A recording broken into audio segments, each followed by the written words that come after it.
नमस्कार, आपण पाहतात धाडस मराठी न्यूज। उमरखेडमध्ये चाकू हल्ला प्रकरणातील मुख्य फरार आरोपी अखेर जेरबंद। स्थानिक गुन्हे शाखा यवतमाळच्या धडाकेबाज कारवाईमुळे तब्बल 15 दिवसापासून पोलिसांना गुंगारा देणारा मुख्य आरोपी परवेज याला शंभाळपिंपरी परिसरातून अटक करण्यात आली आहे। 16 जून 2026 रोजी उमरखेड येथील सीओ साहेबांच्या सरकारी बंगल्याजवळ एका व्यक्तीच्या मोटरसायकल अडवून चाकू आणि लोखंडी रॉडने जीवघेणा हल्ला करण्यात आला होता। या घटनेनंतर 17 जून रोजी उमरखेड पोलीस ठाण्यात गंभीर कलमाखाली गुन्हा दाखल करण्यात आला होता। तपास दरम्यान या प्रकरणात 5 आरोपी निष्पन्न झाले, त्यापैकी 2 आरोपींना यापूर्वीच अटक करण्यात आली होती। मात्र मुख्य आरोपी परवेज हा सतत ठिकाणे बदलत पोलिसांना चकवा देत होता। दरम्यान स्थानिक गुन्हे शाखेला गुप्त माहिती मिळाली की आरोपी शंभाळपिंपरी परिसरात असून तेथून पळून जाण्याच्या तयारीत आहे। त्यानंतर पोलिसांनी तातडीने सापळा रचला आणि शंभाळपिंपरी कळमनुरी रोडवर अतिशय शिताफीने कारवाई करत मुख्य आरोपीला ताब्यात घेतले।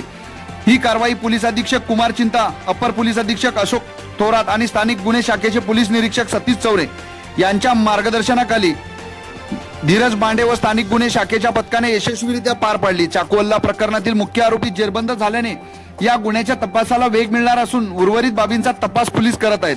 अशाच वेगवान आणि विश्वासार्ह बातम्यांसाठी धाडस 007 मराठी न्यूजला सबस्क्राईब करा, व्हिडिओला लाईक करा आणि शेअर करायला विसरू नका। पाहत राहा धाडस मराठी न्यूज उमरखेड।